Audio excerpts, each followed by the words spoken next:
Hello and welcome back to freeCodeCamp's responsive web design. This is step 8. It says notice that each heading looks a little different in the preview. Same with the paragraph.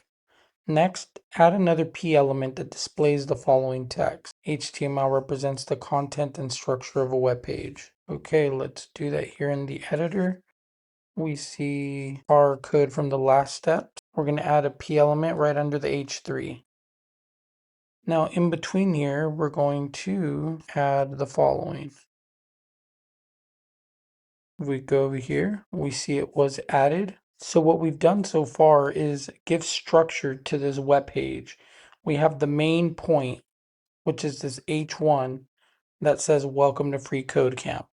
Under that, we have an H2, which is our subheading, full stack curriculum. Then we have a paragraph that's describing what this is. Then we have an H3, which is the first part of the full stack curriculum. So it is a subheading of our full stack curriculum, which makes sense why it's an H3. I'm sure we'll have another H3 here coming up, or if they do an H4, it's because it's going to be a subheading of the H3. But for now, let us keep it like this. We use the paragraph to represent what introduction to HTML is about. So let's zoom out, check our code, and we did pass. So here they're just telling us to notice the difference, how each heading looks a little different in the preview. If we zoom in, we see that the main heading is the biggest, then the H2 is a bit smaller, and the H3 is a bit smaller than the H2.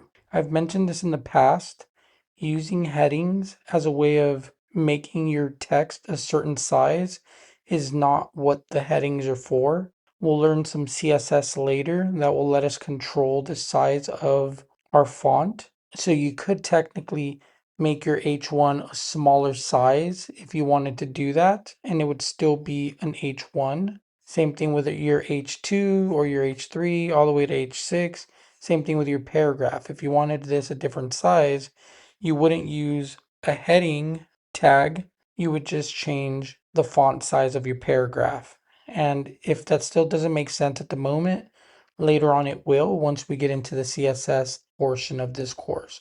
For now, just know that the tags are for structuring your web page so that it makes sense when a search engine crawls your page or looks at it to categorize your content within the search engine, such as Google, Yahoo, whatever. They're going to scan your web page, look at the way that you structure it by asking what are they using H1s for, or what is the main H1, what are their H2s, their H3s, and their paragraphs. And then they'll take all that and rank your website or your web page. As long as you're getting that, you're getting this lesson, and I'll see you in the next one.